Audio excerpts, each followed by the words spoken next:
Break पे जाने से पहले एक बात करते चलूं, बहुत अहम बात है। किसी ने कहा है, बहुत अहम बात कही, उन्होंने कहा कि जी आप पीआईए को जो बेच रहे हैं, जो पाकिस्तान का एक अहम इदारा है और जिसको आप दुरुस्त कर सकते हैं, उसका हवाला सिर्फ इतना दिया उसने कि 55 फ्लाइटें आती हैं एमिरेट्स की। अगर 55 फ्लाइटों का आप पैसा निकालें तो तकरीबन 2 करोड़ 80 एक हफ्ते में डॉलर्स मिलते हैं, और अगर एक महीने में निकालें एक एयरलाइंस की तो तकरीबन 8 करोड़ 80 लाख डॉलर्स मिलता है। आप इसे बचा सकते हैं। दूसरा, उसने बहुत अच्छी बात कुछ लोगों ने कही, कहने लगे अगर खसारे की बुनियाद पर आप पीआईए को बेचना चाहते हैं, नीलाम करना चाहते हैं, तो फिर आइए, इस मुल्क का सबसे बड़ा इदारा जो है वो पार्लियामेंट है, जो कि इस वक्त नाकारा हो चुका है। हुकूमत पाकिस्तान अहम फैसलों में उसको शामिल नहीं करती है।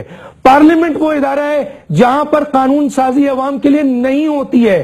पार्लियामेंट वो इदारा है जहां 5 लोगों ने कब्जा कर लिया है 18वीं तरमीम के तहत, और ये 342 और 100 लोग गुलाम बन के रह गए। ये वो पार्लियामेंट का इदारा है। अब आप ये बताइए कि इसके ऊपर, और ये वो इदारा है जहां पर अरबों रुपए इन पार्लियामेंटेरियन पे लगाए जाते हैं, अरबों रुपए, और इनका रिजल्ट 0 है।